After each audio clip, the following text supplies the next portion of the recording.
요한복음 7장 37절에서 39절의 말씀 우리 함께 봉독합니다.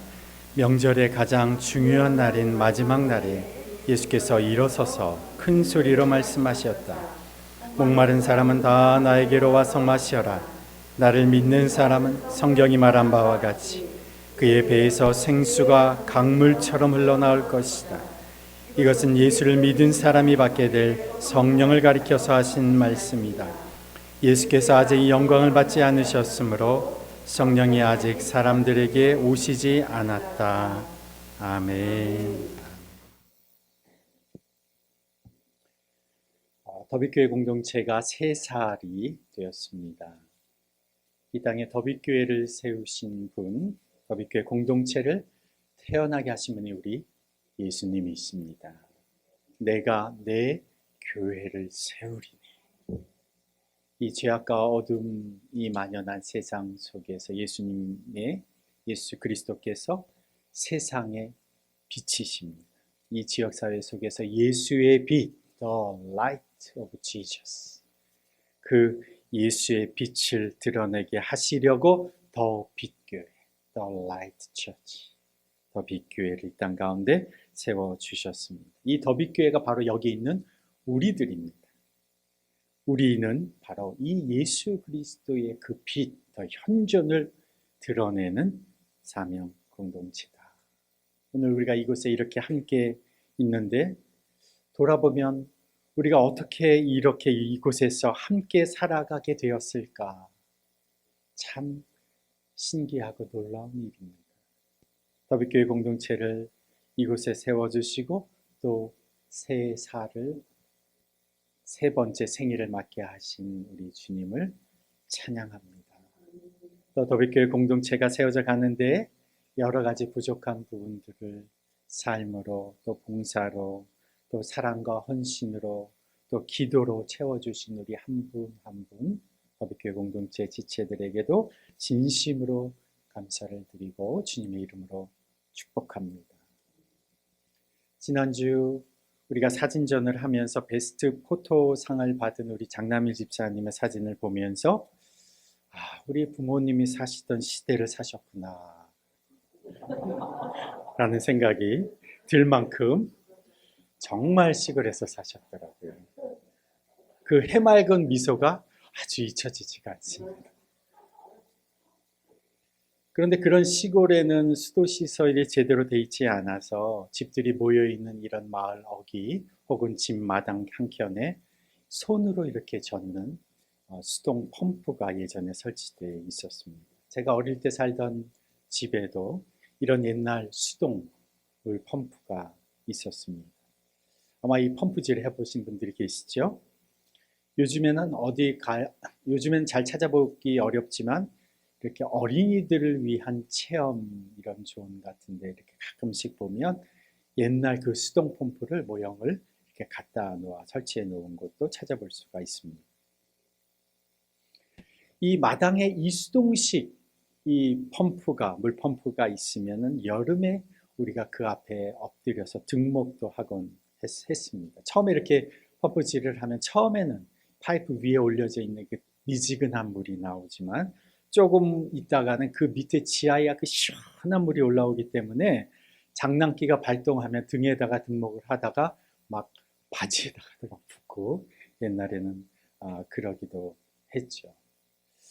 뭐 여기 청년들 중에는 그런 경험이 없으셔서 마치 영화 속의 한 장면으로 생각할 수도 있겠지만 이게 얼마 전 우리들의 모습입니다. 그런데 이 수도 펌프에 물이 나오도록 펌프질을 할 때 처음 해보는 사람은 이게 잘 안 돼요. 마당에 설치된 이 수동 펌프가 파이프로 연결돼 이 굵은 파이프로 연결돼서 땅속 그 깊은 지하수에 지금 파이프가 다 있습니다. 이 파이프가 짧게는 10m, 20m, 길게는 뭐 30m, 50m까지 파이프가 지하수로 연결이 깊은 곳으로 연결되어 있는데 마당에서 이 펌프질을 하면 그 땅속 깊이 있는 물이 땅 위에까지 끌어올려지는 거죠. 여기에서 아주 기술을 요하는 게 이 펌프질입니다. 이 땅속 깊은 곳에 있는 물을 땅 위로 끌어올리려면 지금이야 전기 모터를 연결해서 딱 꽂으면 그냥 막 펑펑펑 쏟아 나오겠지만 그때 당시는 전기도 귀했을 뿐만 아니라 이 수동으로 모든 것이 작동했죠. 이 수동 펌프 안에 있는 쇠 막대가 달려있고 그 안에 동그란 칸막이가 고무로 되어 있어요. 이게 피스톤 역할을 하는 거예요. 오르락 내리락 하면서 펌프질을 할 때마다 쇠 막대기에 달려있는 동그란 고무판이 피스톤 역할을 합니다. 근데 고무판 중간에 구멍이 살짝 뚫려져 있어요.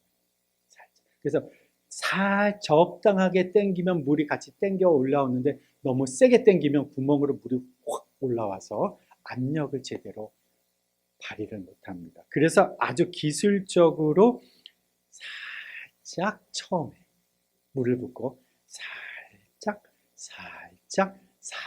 세네 번은 그렇죠. 이게 해보신 분은 다 알죠. 그렇죠. 해보신 분은 이게 말이 필요 없는데 안 해보신 분들은 이걸 설명하자니까 이게 설명이 좀 이렇게 하고 있습니다.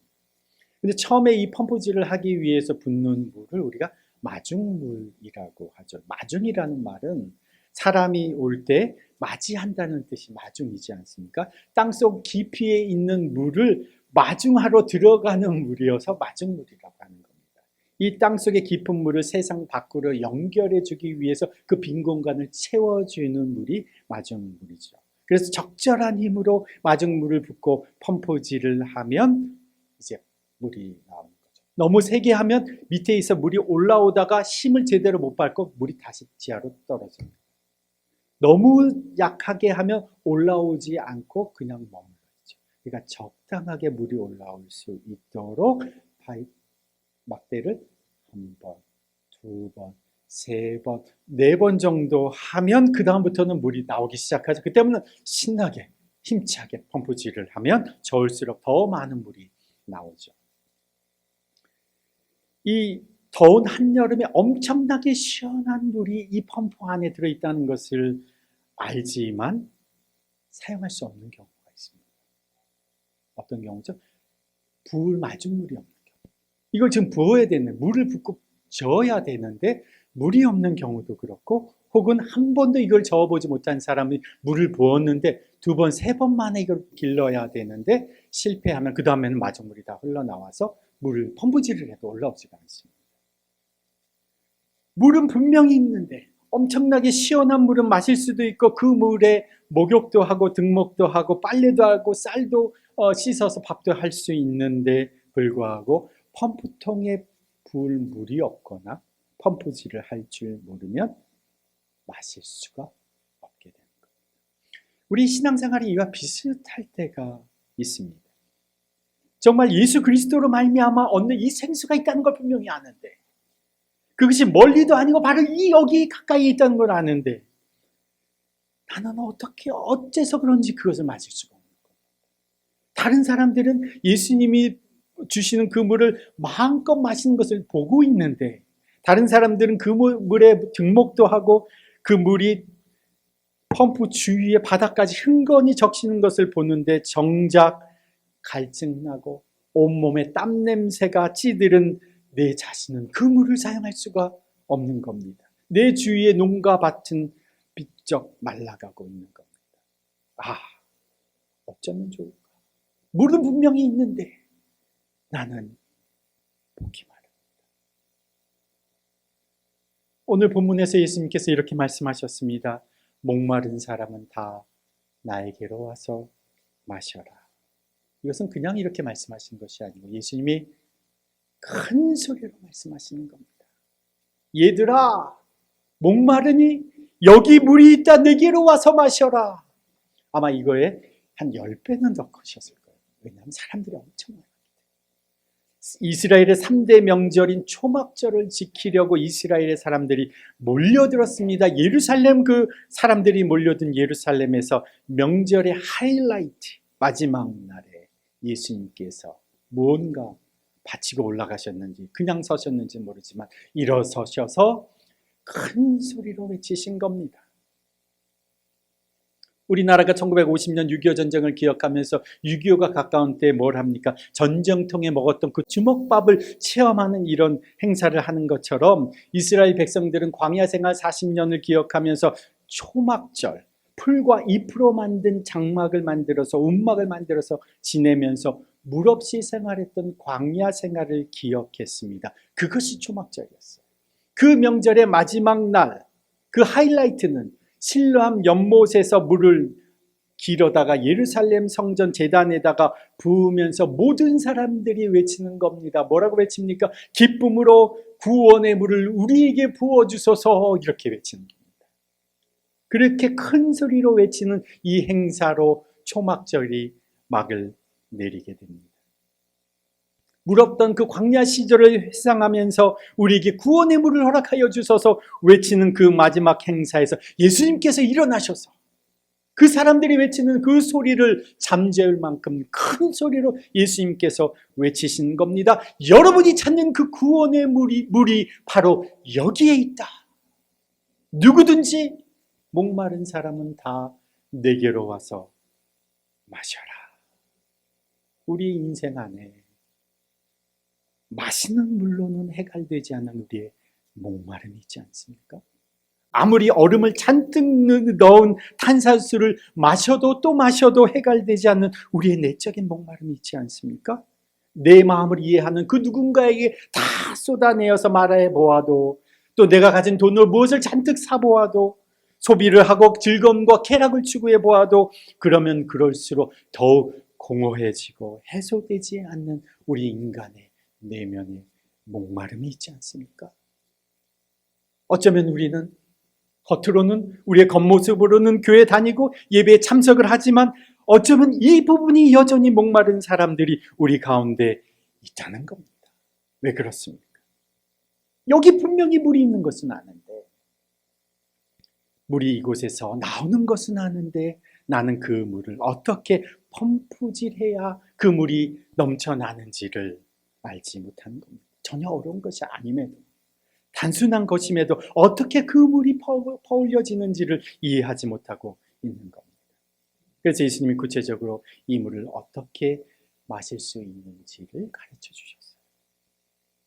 38절, 39절 다시 한번 읽어봅니다. 나를 믿는 사람은 성경이 말한 바와 같이 그의 배에서 생수가 강물처럼 흘러나올 것이다. 이것은 예수를 믿은 사람이 받게 될 성령을 가리켜서 하신 말씀이다. 우리가 성령을 받으면 목마른 우리의 인생이 해결된다는 겁니다. 그 누구도 해결할 수 없는 우리의 존재적 공허감, 이것이 해결된다는 거예요. 내 부모도, 내 아내도, 내 남편도, 내 자식도 채워줄 수 없는 내 삶, 내 인생의 빈자리가 성령을 받으면 채워집니다. 그런데 39절에 보면 이렇게 추가로 설명을 말씀하셨죠. 예수께서, 뒤에 부분이죠. 예수께서 아직 영광을 받지 않으셨으므로 성령이 아직 사람들에게 오시지 않았다. 자, 예수님과 함께 있는 제자들에게는 성령이 아직 임하시지 않았다. 왜일까요? 예수님이 직접 그들과 함께 계시기 때문에. 성령이 제자들에게 아직 임할 필요가 없었던 겁니다. 왜냐하면 예수님이 직접 그들의 인생의 필요를 채워주시기 때문에. 지금도 마찬가지입니다. 예수님이 우리와 함께 계시면 성령이 우리에게 임하실 필요가 없어요. 사실은. 예수님이 직접 우리의 인생의 갈증과 허기짐을 채워주시기 때문에 그렇습니다. 그런데 우리에게는 예수님이 제자들처럼 함께 계시지 않으니까. 지금 제자들은 예수님과 함께 계시지만 우리들에게는 예수님이 직접 함께 하시지 않으니까 예수님이 어떻게 하셨습니까? 성령을 보내주신 겁니다. 왜 성령을 보내주셨습니까? 예수님이 안 계시니까 보내주신 거예요. 예수님을 대신해서 제자들과 함께 해 주시려고 성령을 보내주신 거예요. 그래서 성령은 예수님의 역할을 오늘 우리에게 해주시는 분이시라는 거예요. 한번 따라해 보실까요? 성령은 오늘 예수님의 역할을 해주시는 분이시다. 그래서 예수님이 요한복음 14장에서 이렇게 말씀하셨어요. 내가 너희를 도와왔는데 내가 이제 아버지께로 간다. 그렇지만 걱정하지 않아도 된다. 내가 너희를 도운 것처럼 내가 너희를 돕는 분을 보내주겠다. 이렇게 말씀하셨어요. 그게 요한복음 14장 16절에 다른 보혜사를 너희에게 보내셔서 영원히 너희와 함께 계시게 하실 것이다. 그가 너희와 함께 하시고 또 너희 안에 계실 것이다. 내가 너희를 떠나서 하나님 나라로 올라가지만 내가 하던 것처럼 너희를 돕는 분을 보내실 것이다. 그분이 누구냐? 성령이시다. 그런데 이 성령을 보내주시겠다고 하시면서 뭐라고 말씀하시냐? 14장 20절 함께 있습니다. 그날에 너희는 내가 내 아버지 안에 있고 너희가 내 안에 있으며 또 내가 너희 안에 있음을 알게 될 것이다. 마지막에 그렇게 돼 있죠. 또 내가 너희 안에 있음을 알게 될 것이다. 내가 너희를 도운 것처럼 너희를 도와줄 다른 분, 또 다른 보혜사, 보혜사란 뜻이 돕는 분이죠. 보혜사를 보내줄 것인데 그분이 너희 안에 있을 것이다. 그러면 내가 너희 안에 있음을 어떻게 되냐? 알게 될 것이다.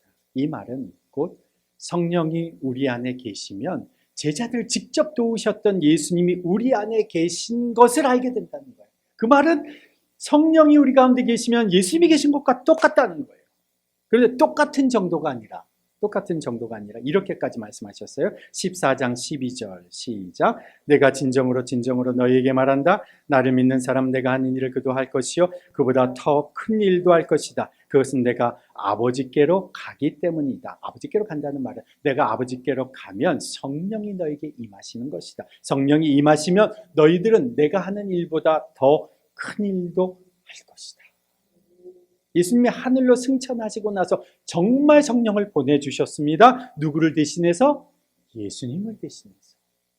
그래서 이 성령을 성경은 그리스도의 영, 예수의 영이라고 표현하는 겁니다. 왜냐하면 성령은 예수님이 하시던 일을 그대로 우리에게 하시기 때문에. 그래서 성령이 계시면 예수님이 계시는 겁니다. 성령이 임하시면 예수님이 내 안에 계심을 아는 겁니다. 여러분 안에 성령이 계셔야 여러분이 생수를 마시게 됩니다. 성령이 계신 것은 곧 예수가 내 안에 계신 것이죠. 예수가 내 안에 계셔야 내 목마름이 해결됩니다. 예수님이 배고픈 이들에게 보리떡 5 물고기 2마리로 5,000명을 먹이셨죠. 그 부스러기를 누가 다 먹었습니까? 12광주리에 다 걷어온 제자들이 다 먹었어요. 배고픔을 누가 채워주셔요? 예수님이 채워주셔요. 인생의 목마름 예수님이 다 채워주시는 거예요. 예수님이 계시면 목마름이 해결됩니다. 예수님이 계시면 인생의 문제, 배고픔이 해결되는 겁니다. 이것은 곧 성령이 계셔야 우리의 목마름이 해결된다는 거죠. 성령이 계셔야 내가 누군지를 알게 됩니다. 성령이 임하셔야 사람에 의존하지 않고 상황에 의존하지 않고 하나님만을 의지하면서 살아갈 힘과 용기가 생기는 겁니다. 성령이 임하셔야 사람에게 인정받으려고 하지 않고 하나님에게 인정받는 사람이 되는 겁니다. 성령이 임하셔야 예수의 사람, 그리스도인이 되는 겁니다. 여러분 한 분 자신에게 한번 물어보십시오. 내 안에는 성령이 계십니까? 그렇다면 성령은 누구에게 오시느냐? 누구에게 임하시느냐? 38절에 7장 38절에 다시 보시면 뭐라고 되어 있습니까? 나를 믿는 사람은 39절에 예수를 믿은 사람은 무엇을 받는다? 성령을 받는다. 성령은 그리스도의 영이시기 때문에 진정으로 예수를 믿는 자에게 임하시는 겁니다. 성령을 힘입지 않고서는 아무도 예수를 주님이시라고 고백할 수 없습니다라고 성경은 말하고 있죠. 고린도전서 12장 3절에 그렇게 말하고 있습니다. 예수를 믿는 것이 무엇이냐? 아는 것이 믿는 것이 아닙니다. 예수님을 믿는 것은 예수님을 나의 구주와 주님으로 인정하고 고백하는 것이 믿는 거예요. 예수님이 나의 구주이십니까? 예수님이 당신의 주님이십니까? 예수님이 정말 당신의 주인이 되십니까? 그것을 내가 고백하고 인정하는 것, 이것이 예수를 믿는 것입니다. 하늘과 땅을 누가 만드셨습니까? 하나님과 함께 예수님이 만드셨습니다. 예수님이 이 땅 가운데 왜 오셨습니까? 우리를 구원하기 위해서 오셨습니다. 그 예수님이 우리를 위로해 주십니다. 그 예수님이 우리의 필요를 공급해 주십니다. 그런데 우리가 한 가지 잘 고백하지 못하는 것이 있어요. 예수님이 나의 주인이시다. 창조주이신 것은 아는데, 천지를 주관하시는 것은 아는데, 때로는 나를 위로해 주시고 공급해 주시는 것은 아는데 우리가 잘 고백하지 못하는 것이 이것입니다. 예수가 나의 주인이시다. 예수를 구주와 주님으로 고백하는 것, 이것이 믿는 것이에요. 이것을 인정하는 것이 예수님을 믿는 겁니다. 그러면 그 믿는 자에게 무엇이 임하나? 성령이 임하신다는 거죠. 그렇게 고백할 수 있다면, 여러분이 예수 그리스도는 나의 구주와 주님이십니다 라고 고백할 수, 친정으로 고백할 수 있다면 여러분 안에는, 우리 안에는 성령이 이미 임해 계신 겁니다.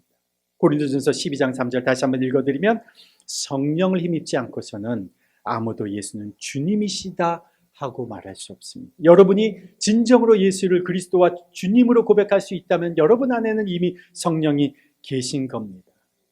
그런데 성경이 이미 그렇게 고백하는 자에게는 성령이 임해 계시다라고, 성령을 통해서 그렇게 고백하게 된 것이라고 말하고 약속하고 선언하는데도, 그런데 나는 아무것도 성령이 내 안에 계신 것을 인식하지 못하고 있습니까? 혹시 그렇다면 우리가 해야 할 것이 구해야 돼요. 간청해야 되는 겁니다. 이것을 누가복음 11장 9절에서 이렇게 표현했습니다. 여러분 잘 아시는 구절이죠? 구하라, 그러면 너에게 주실 것이요. 찾으라, 그러면 찾을 것이요. 문을 두드리라, 그러면 너에게 열릴 것이니. 구하는 이마다 받을 것이요, 찾는 이는 찾아낼 것이요, 두드리는 이에게는 열릴 것이니라. 구하고 두드리고 찾으면 너희가 찾게 되고 알게 되고 열리게 되고 받게 된다. 무엇을 구하라? 11장 그 바로 다음 구절이 이렇게 말합니다. 너희가 악할지라도 좋은 것을 자식에게 줄 줄 알거든 하물며 너희 하늘아버지께서는 구하는 자에게 성령을 주시지 않겠느냐. 한번 따라해 볼까요? 구하는 자에게 성령을 주시지 않겠느냐. 그러면 구하지 않으면 어떻게 될까요? 구하지 않으면 우리는 믿음으로 이미 예수를 그리스도와 주로 고백하는 사람에게 성령이 우리 안에 이미 계신데도 우리가 그걸 잘 인식하지 못하는 거예요. 그러니까 어떻게 해야 된다고요? 구하고 찾고 두드리라.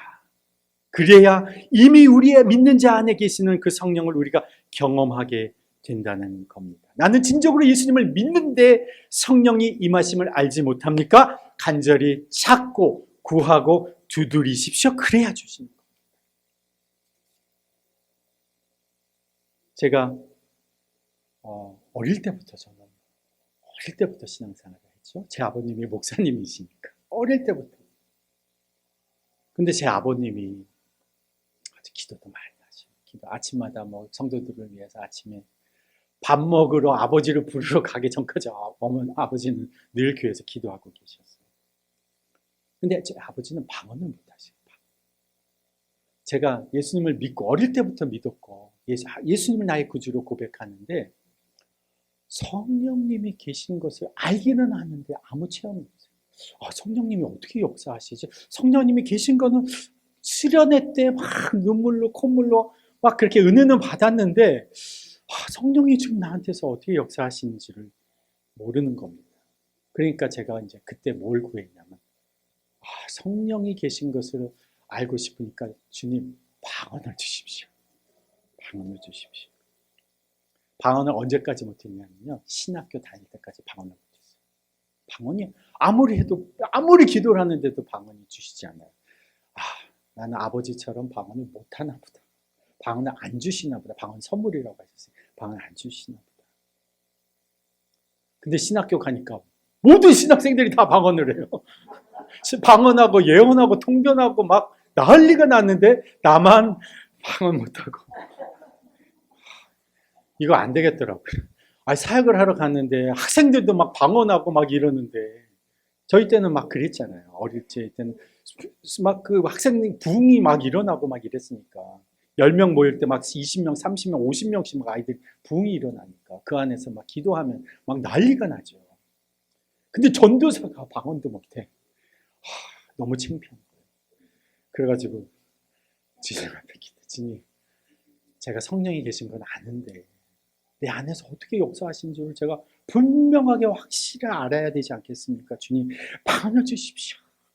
엄청 기도했어요. 그래서 이 방언을 받았을까요? 못 받았을까요? 못 받았어요? 네, 받았어요. 방언만 받은 게 아니라 방언, 예언, 신유, 통변 다 주셨어요.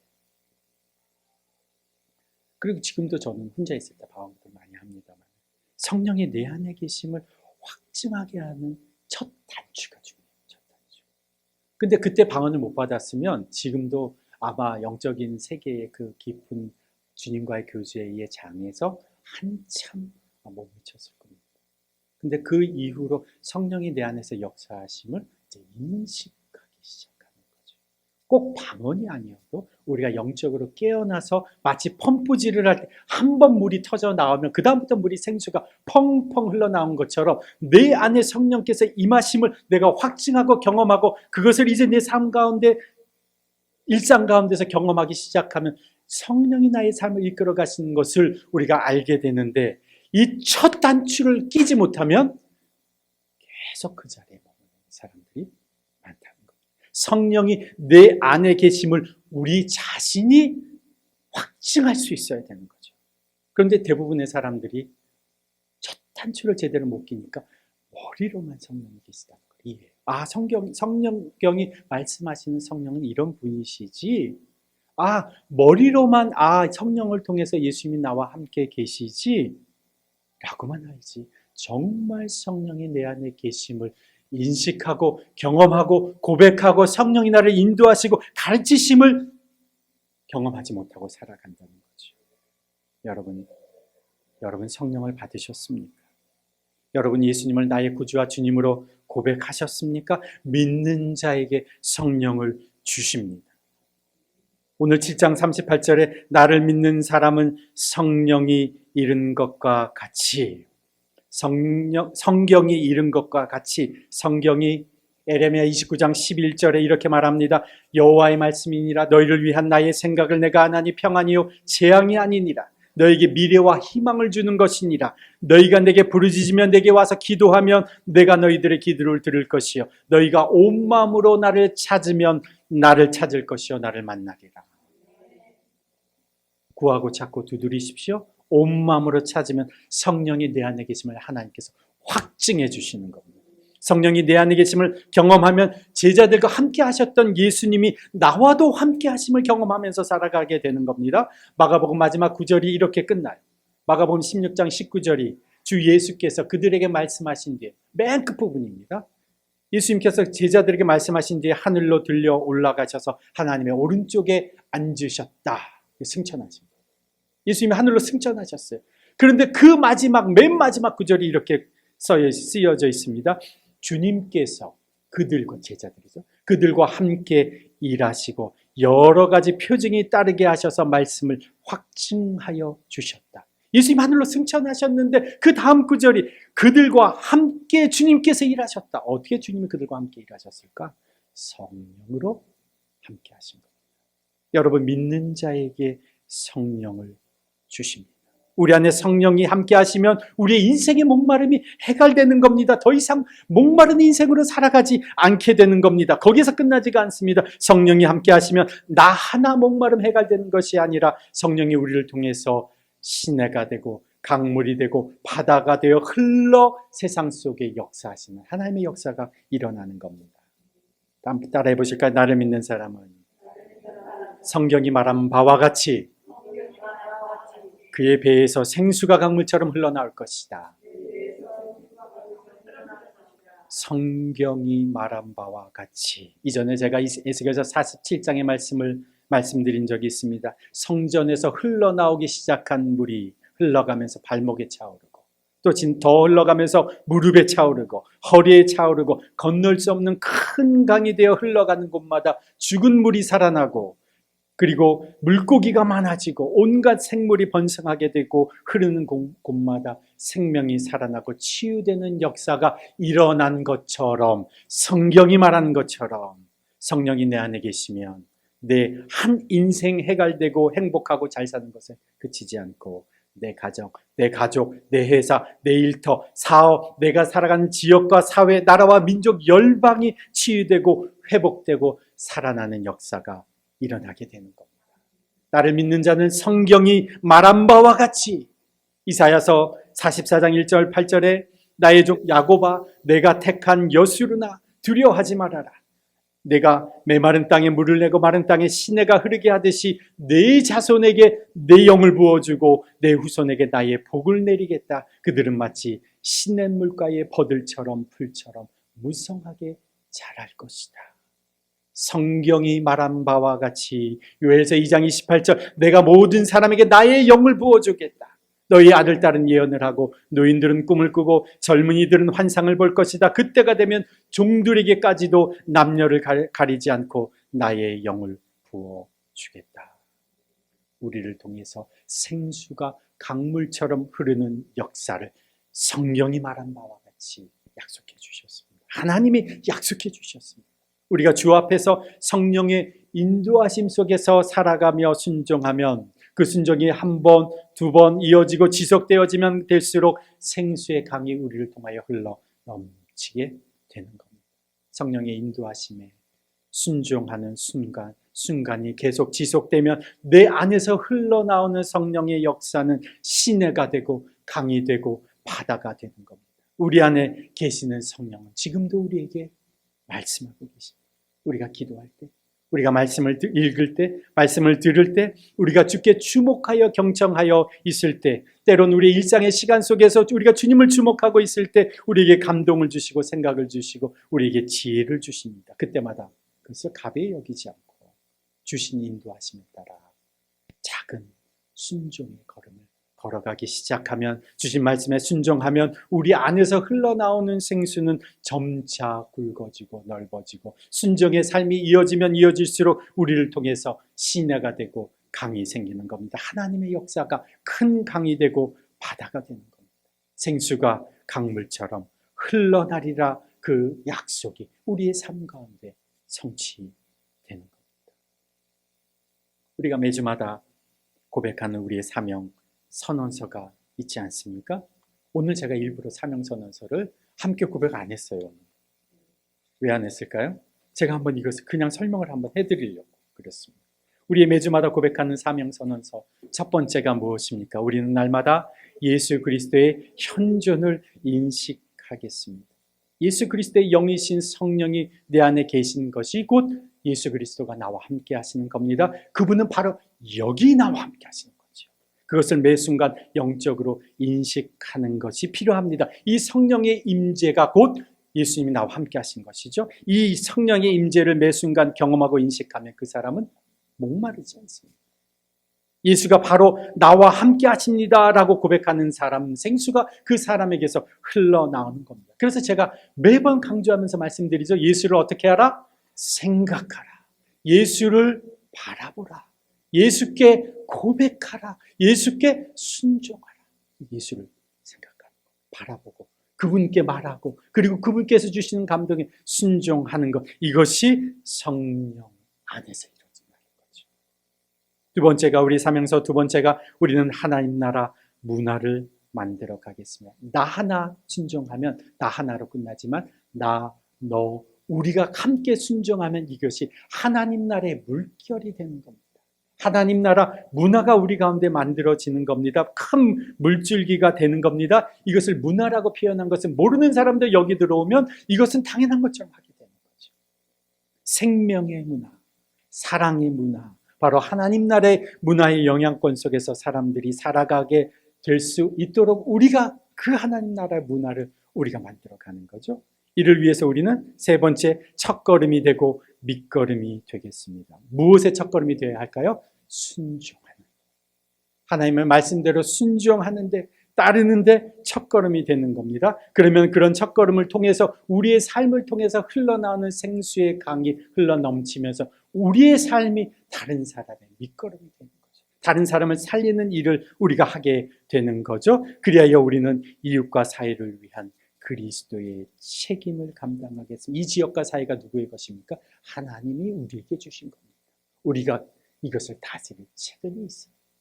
우리가 이 사람들을 구원할 책임이 있습니다. 이 나라와 민족을 책임져야 할 우리의 책임이 있습니다. 우리가 그리스도인으로서 이 사명을 감당하는 것. 이게 우리가 공동체에서 하는 일이죠. 여러분, D.L. 무디, 세계의 유명한 부흥사였던 D.L. 무디 아시죠? 이분이 이런 재미난 이야기를 하셨습니다. 내가 설교를 하면 이분의 설교는 엄청나게 영향력이 있고 파워풀해서 사람들이 엄청난 감동을 많이 받죠. 이분이 이렇게 얘기를 했어요. 내가 설교하면 교인들은 그 말씀을 내게 주시는 말씀으로 받지 않고, 이야, 이 말씀 정말 좋다. 이 말씀은 내 뒤에 있는 아무개 집사가 들었으면 좋겠다 하고 뒤로 휙 던져버린다. 이 무디가 하는 이 말씀을 듣고, 이야, 우리 아내가 들으면 좋겠다 하고 옆으로 휙 던진다. 야, 이 말씀은 우리 엄마가 들었으면 좋겠다, 그리고 친구가 들었으면 좋겠다 하고 휙 던져버린다. 이게 무디가 직접 한 얘기예요. 그렇게 뒤로 옆으로 이렇게 던지다 보면 예배 끝날 때쯤 되면 그 설교 말씀이 저 바깥으로 다 나가버린다 라고 말을 했습니다. 혹시 내가 예수님의 말씀을 듣고 휙 던져버리잖아요. 오늘 여러분의 귀에는 주님의 어떤 메시지가 들려오십니까? 귀가 울리고 마음이 진동하는 말씀을 받고도 휙 던져버리는 것은 아닙니까? 여러분 안에 예수님이 계심을 날마다 경험하면서 살아가야 하지 않겠습니까? 성령이 여러분 안에 계심을, 우리 안에 계심을, 내 안에 계심을 경험하면서 살아가야 하지 않겠습니까? 예수님께서 그 붐비는 초막절의 마지막 날, 가장 많은 사람들이 몰려드는 그 예루살렘에서 일어서서 소리치는 그 사람들의 소리를 잠재우시고 외치셨던 그 예수님의 소리를 오늘 이 아침에 들으십니까? 성경이 말한 바와 같이, 성경이 약속한 바와 같이, 하나님이 약속하신 바와 같이 내가 다시 말한다. 나를 믿는 자는 그의 배에서 생수가 강물처럼 흘러나올 것이다. 이것은 나에게 주신 약속입니다. 확실한 약속입니다. 여러분의 인생 가운데 성령께서 임재하시고 여러분께서 말씀하시고 가르치시고 여러분을 예수님을 더 잘 알 수 있도록 가르치시고 거기에서 머물러 있지 않고 여러분의 주위와 사람, 환경 그리고 지역, 사회까지 그 영향이 미치게 하시려고 주시는 약속입니다. 하나님이 저와 여러분을 그렇게 사용하실 것입니다. 그것을 오늘 우리가 그 약속을 경험하면서 살아가야 하지 않겠습니까? 알기는 아는데 여전히 하루마다 목마른 인생으로 사시겠습니까? 아니면 생수가 날마다 흘러 넘치는 그런 샘물과 같은 인생으로 사시겠습니까? 여러분, 주님의 약속을 붙잡으십시오. 하나님이 약속해 주셨습니다. 주님은 거짓말을 하실 수가 없습니다. 약속을 붙드는 자가 누리는 겁니다. 성령의 임재를 간구하십시오. 내 안에 더러운 죄와 악을 주님 앞에 회개하고 불순종과 나의 아집을 내려놓고 주님 앞에 고백하십시오. 예수 그리스도 당신이 나의 구주와 주인이십니다. 내 인생의 주인이신 예수요, 성령을 보내셔서 이제 주님과 함께 동행함을 알게 해 주십시오. 이 3주년을 기념하여 모인 이날 우리가 구하고 찾고 두드리십시다. 성령이 약속해 주신 대로 우리 안에 생수가 강물처럼 흘러 넘치게 하실 겁니다. 하나님 아버지, 예수님이 아니면 해결되지 않는 우리의 인생, 예수님 당신이 우리의 구주와 주님이심을 고백합니다. 주님, 더러워진 나의 삶, 나의 욕망, 나의 죄악, 나의 과거, 나의 상처, 그리고 나의 주권 다 내려놓고 예수님이 나의 구주이심을, 나의 주인이심을 고백합니다. 주여, 이 시간 주께 고백하는 심령들마다 이번 한 주간 성령으로 임재하여 주옵소서. 주를 믿고 따르지만 성령이 계신 것을 아직도 확신하지 못하는 심령들마다 성령이 성경의 역사가 아닌 내 안의 실제임을, 내 안에서 일하시는 분이심을 경험하는 한 주간 되도록 인도하여 주옵소서. 구하고 찾고 두드리는 자에게 성령으로 임재하여 주옵소서. 그리스도의 영이신 성령으로 말미암아 날마다 예수 그리스도의 현존을 인식하며 살아가는 한 주간 되게 하여 주옵소서. 더 이상 목마른 인생이 아닌 생수가 흘러넘치는 인생으로 살아가게 하여 주옵소서. 이제는 우리 구주 예수 그리스도의 그 지극하신 은혜와 하나님 아버지의 그 무한하신 사랑과 성령님의 교통하심과 역사하심이 생수가 강물처럼 흘러넘치는 인생으로 성경이 약속한 그 말씀대로 삶 가운데서 그것을 성취하며 경험하며 살아가는 인생이 되기를 소원하고 결단하며 세상으로 나아가는 주님의 백성들 위에, 그 가정과 일터 위에, 그리고 3주년을 맞은 더빛교회 공동체 위에 이제로부터 영원토록 함께 하시기를 간절히 축원하옵나이다. 아멘.